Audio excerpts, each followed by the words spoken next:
أمك. يا فلان قوم جيب لنا من الخبز الساعة 2 في الظهر حر. كلم يا عبد الله.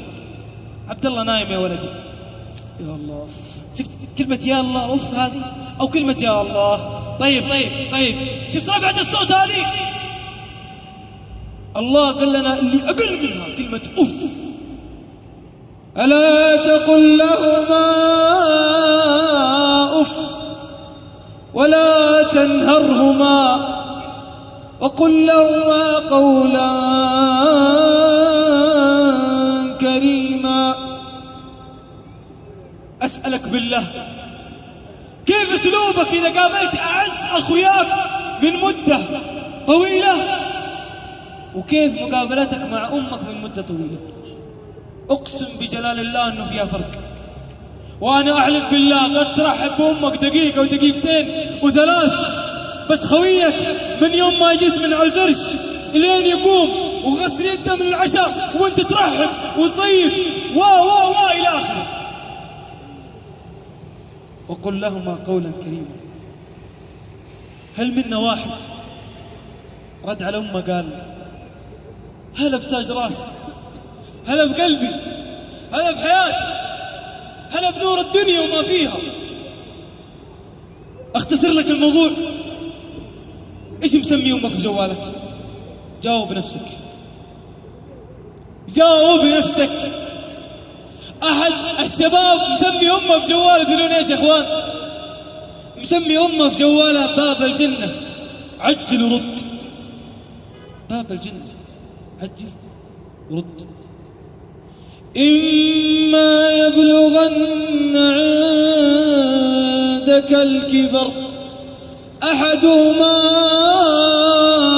أو كلاهما فلا تقل لهما أف ولا تنهرهما وقل لهما قولا كريما واخفض لهما جناح الذل من الرحمة وقل رب ارحمهما كما ربياني صغيرا.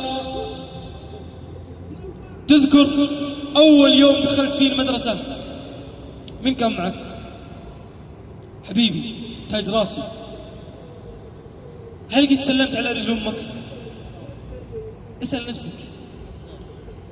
حقيقة في بداية استقامتي والتزامي كالعادة سلمة على اليد وسلمة على الراس. قضية الرجل ما كانت في بالي، لين جاني أحد الأخوان بعد فترة، تدري إيش قال لي؟ والله يا أخوان قال لي كلمة لحد الآن خايف منها، لحد الآن خايف منها. ليه؟ لأني ذكرني بيوم والله إني بكيت. قال يا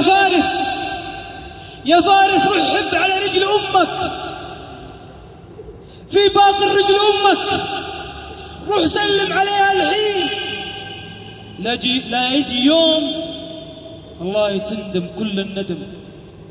هي على دكة الغسل تبغى تسلم، وآخر سلمة لك، وبعدها ستكون في القبر. أحد الإخوان طلعوه وقالوا له هل أمك ميتة؟ هل أمك ميتة؟ قال لي ميتة. من كم شهر؟ قال من شهرين. سلام. قال من شهرين.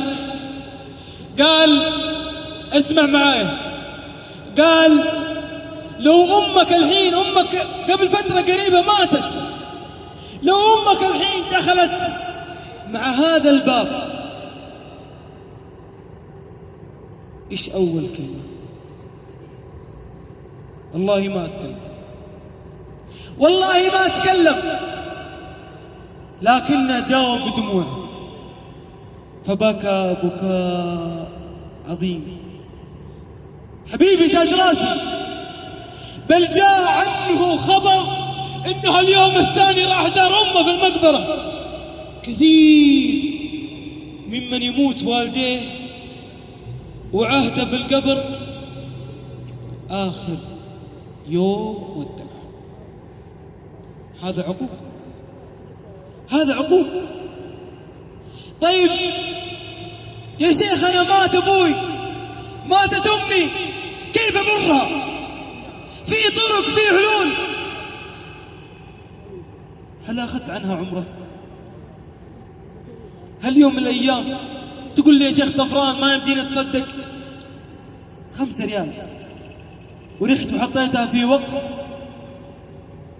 مسجد؟ طيب يا شيخ أنا ما أقدر، بكم كيس السمنت؟ 11 ريال، 16 ريال. شفت لك مسجد تو ينبنى، أخذت لك قطمة سمنت وحطيتها داخل وأنت مشارك كذا في البناء. حبيبي تاج راسي، بروا آباءكم تبركم أبناءكم. قل الحمد لله، وإن تعدوا نعمة الله لا تحصوها.